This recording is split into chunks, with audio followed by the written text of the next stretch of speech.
Science tutorial classes. यहाँ पर हम क्लास 8 का सिविक्स का फर्स्ट चैप्टर पढ़े हैं, द इंडियन कॉन्स्टिट्यूशन, है ना। In previous video we have talked about the constitution, importance of the constitution, purpose served by the constitution. In this video we will talk about need for laws. Laws क्या होते हैं? कानून। सबसे पहले हम law की बात करते हैं। A rule which can be enforce by the authority और गवर्नमेंट इज लॉ, यानी कि कोई भी रूल जो किसी अथॉरिटी या गवर्नमेंट के द्वारा पास किया जाता है ना, वो क्या कहलाता है? लॉ कहलाता है। Thus the law is a system of rules that everybody in the society must be obey. इस प्रकार से लॉ वह सिस्टम है, रूल्स का वह सिस्टम है जो हर किसी को सोसाइटी में फॉलो करना चाहिए और ओबे करना चाहिए उसका। दूसरे, law is that portion of the established rules which is backed by the authority and power of the government wasted in are constitution. हमारा जो कंट्री है, यहाँ पर जैसे स्कूल्स हैं तो उनके डिफरेंट थॉट्स हैं, क्योंकि हमारे इंडिया में क्या है? डाइवर्सिटी है। So it is necessary that such law are framed which fulfil the aspiration of all or at least of majority of people.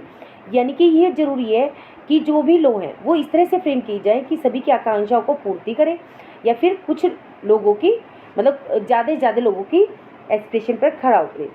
Law are meet by the provide security to the citizens and promote their welfare. Law क्या है?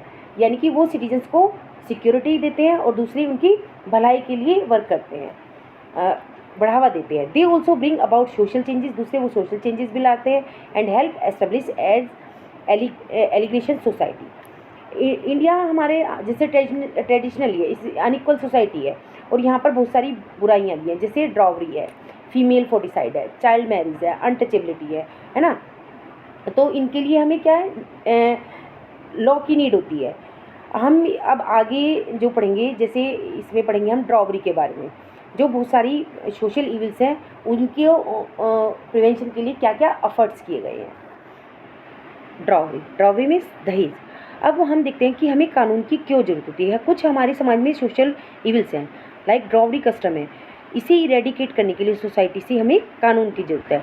Dowry क्या है? Dowry is the money or gifts given to the groom by the bride's family at the time of marriage. Often dowry demands continue after marriage, यानी कि शादी के समय पर जो दुल्हन की साइड से दूल्हे को गिफ्ट दिए जाते हैं वो क्या होता है? दहेज होता है। लेकिन कभी कभी ऐसा देखा जाता है कि उसकी डिमांड आफ्टर मैरिज भी बढ़ती जाती है। अब जो ड्रॉवरी है उसकी दोनों ही साइड है, डार्क और ब्राइट साइड।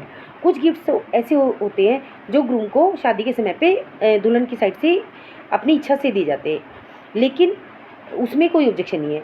लेकिन ये बुराई कब बन जाता है? ये बुराई उस समय पर बनता है जब ग्रूम की साइड से अनएक्सेप्टेड डिमांड्स आने लगती हैं। बहुत सारे गिफ्ट्स ऐसे होते हैं यानी कि जो पेरेंट्स नहीं दे पाते, उनकी पोजीशन ऐसी नहीं होती है ना, तो इसलिए फिर क्या करते हैं? उनकी डिमांड्स इतनी बढ़ जाती है कि वो दुल्हन पर क्या करने लगते हैं? अत्याचार करने लगते हैं, वॉयलेंस करने लगते हैं, फिजिकली और मेंटल टॉर्चर किया जाता है ब्राइड को। And in extreme cases they may have to lead to her death also. अब इसके लिए हमारी सोसाइटी में अवेयरनेस की नीड है, इस सोसाइटी के अगेंस्ट अवेयरनेस की नीड है, बट ये किसी भी एक पर्सन के द्वारा नहीं किया जा सकता। इसके लिए हमें किसकी ज़रूरत होती है? कानून को इफेक्टिवली इन्फोर्स करने की नीड होती है। तो जो हमारा इंडियन गवर्नमेंट है, कॉन्स्टिट्यूशन है हमारा, उसने एक एक्ट पास किया, ड्रॉवरी प्रोहिबिशन एक्ट इन 1961। ये एक्ट क्या करता है? प्रोहिबिटेड करता है giving and taking of dowry. Female foeticide, कन्या भ्रूण हत्या। As you know, women are discriminated against and subjected to domestic and public violence all over the world. पूरे विश्व में ही वुमेन्स के साथ भेदभाव होता रहा है, उस पर घरेलू हिंसा, सार्वजनिक हिंसा होती रही है। लेकिन इंडिया में एक most brutal form of killing females take place regularly every even they have the opportunity to be born. एक क्रूर रूप लेती जा रही है, यानी कि फीमेल्स को बहुत रेगुलरली मारा जा रहा है उसके पैदा होने से पहले ही, और इवन आज भी लड़कियों को फाइनेंशियल बर्डन माना जाता है बहुत सारे लोगों के द्वारा। Thus females foeticide is on the rise. This practice has affected sex ratio India. इससे क्या है? इंडिया की सेक्स रेशो पर फर्क पड़ा है। जैसे अगर जो हम 2011 की सेंसस देखें तो उसमें 1000 मेल्स पर 919 गर्ल्स थी, 2001 में 1000 मेल्स पर 927 फीमेल्स थी। So the practice of female foeticide in India causing the death of the fetus in the womb because of the gender के कारण ही उन्हें बर्थ से पहले ही पेट में ही मार दिया जाता है। टू क्रब, अब इस प्रैक्टिस को, फीमेल फोर्टिसाइड प्रैक्टिस को क्रब करने के लिए हमारी जो गवर्नमेंट है उसने एक डायग्नोस्टिक टेक्निक एक्ट बनाया है, यानी कि regulation and prevention of misuse. यानी कि कोई भी बाय द वे, जैसे the preconception and prenatal diagnostic technique act था जो 1994 में पास हुआ, लेकिन लोगों ने इसे दूसरे रूप में लिया। वो क्या, उसमें क्या था कि एक सेक्स स्क्रीनिंग टेस्ट होता था, तो उसे अब क्रिमिनलाइज कर दिया गया है। लोग पहले ही सेक्स के बारे में जान लेते थे कि बॉय है या गर्ल है, और यदि लड़की होती तो उसे मतलब पैदा होने से पहले ही मार दिया जाता था। अब इस एक्ट को, जो PCPNDP एक्ट है, उसे पोरली इन्फोर्स किया गया है अथॉरिटीज़ के द्वारा, और यदि कोई भी इसके अगेंस्ट जाता है तो उसे उसका रिज़ल्ट क्या होगा, उसे मतलब इम्प्रिजन कर दिया जाएगा और उसे फाइन पे करना होगा। लॉ एंड डिसेंट, कानून और विरोध। लॉ क्या है? A law is the written word, कानून एक लिखित वर्ड होता है। A written word can have any force only when it is enforced by the government. Law are formulated for the welfare of people, जैसे कि हम सभी जानते हैं कानून किस लिए बनते हैं, लोगों की भलाई के लिए बनते हैं। The people of our country belong to large number of religion, यानी कि हमारी कंट्री में एज यू नो डाइवर्सिटी है, डिफरेंट रिलीजन्स के लोग रहते हैं, डिफरेंट कम्युनिटीज़ के लोग रहते हैं, डिफरेंट कास्ट के लोग रहते हैं, डिफरेंट कल्चर से लोग रहते हैं और डिफरेंट लैंग्वेजेस बोलते हैं, है ना। When a law is made, जब कोई भी कानून बनाया जाता है, इट मे और not fulfil the aspiration of all the people, तो ये सभी लोगों की आकांक्षाओं की पूर्ति नहीं करता। Though a law may have made according to the provisions of the constitution, जबकि जो भी कानून बनाया जाता है वो कॉन्स्टिट्यूशन के प्रोविजंस के अकॉर्डिंग बनाया जाता है। Yet there can be some people, कुछ लोग ऐसे होते हैं जो डिससेटिस्फाइड रहते हैं इनसे। दूसरी तरफ जो गवर्नमेंट है जो लॉ बनाती है, विच में not be according to the provisions of the constitution.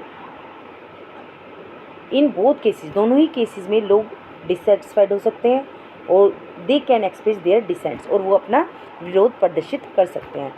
अब जो डिसेंट होता है ये अलग अलग तरीके से शो किया जा सकता है, एक तो कंस्ट्रक्टिव और एक दूसरे डिस्कंस्ट्रक्टिव। कोई भी एक्शन जिसका लॉस होता है या कोई भी चीज़ डिस्ट्रक्शन होता है ऑर्गेनाइजेशन का, सोसाइटी का, या कंट्री का, इसको कहते हैं डिस्ट्रक्टिव डिसेंट। दूसरे होता है बाय द वे पिटिशंस है, प्रोसीजंस हैं, धरना होती हैं, रैली होती हैं, तो ये कुछ जो मेथड होते हैं ये होते हैं constructive dissent. If they are peaceful and no unlawful activities are engage in during this carriage.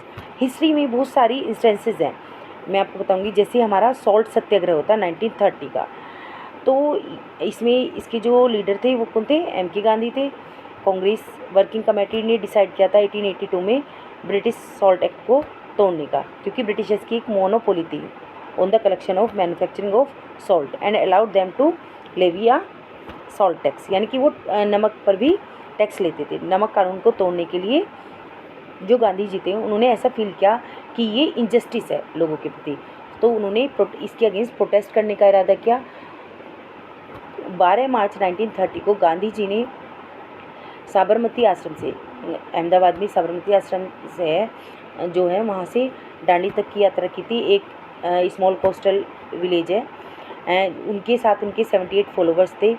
उस समय पर वो वहाँ पर दांडी पहुँचे, और जो 240 माइल्स अवे है, और बहुत सारे लोग उनके साथ थे।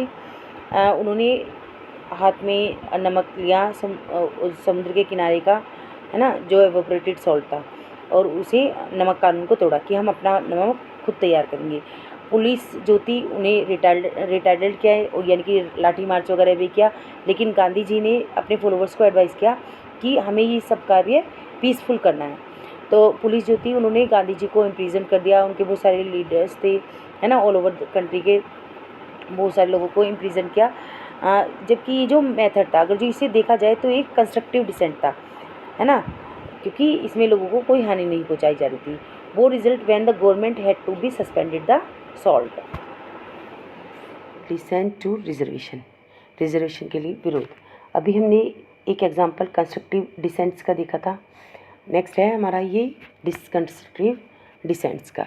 Reservation is governed by the constitutional law, statutory laws, local rules and regulations.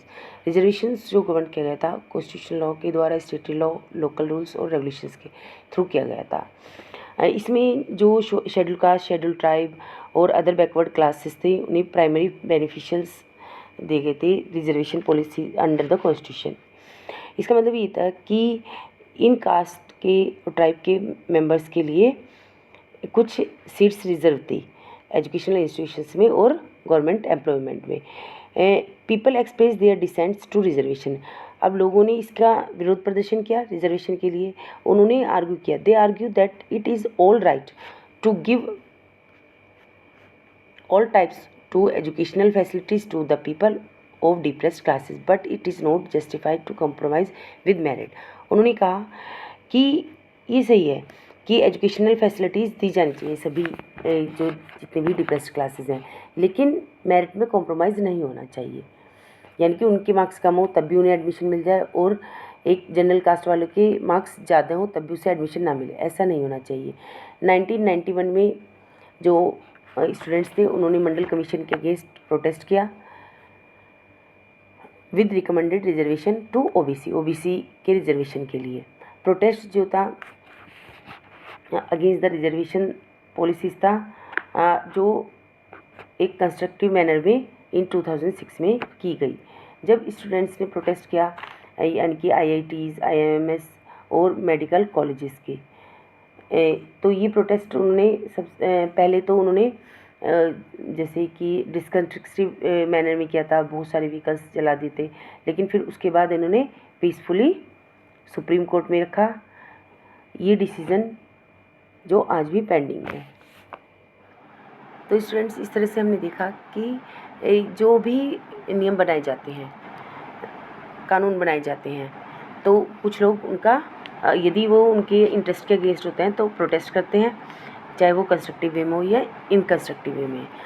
Rule of law, कानून का नियम, कानून के शासन को जो गवर्नमेंट है उसे अच्छे से well established written rules, regulations and fundamental principles के अनुसार अपनी जो उसकी पावर है उसे उपयोग करने की आवश्यकता होती है।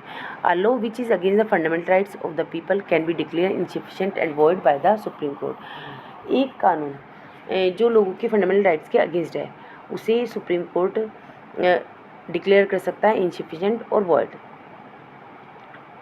लोगों को कोई भी लॉ है उसे फॉलो करना चाहिए, चाहे वो विलिंगली करें या unwillingly. The rule of law implies that no one is above the law, यानी कि कोई भी कानून से ऊपर नहीं है, and everyone is equal before the law.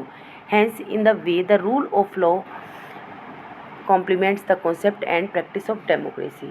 इस प्रकार से कानून का नियम लोकतंत्र की अवधारणा और व्यवहार का अनुपालन करना सिखाता है।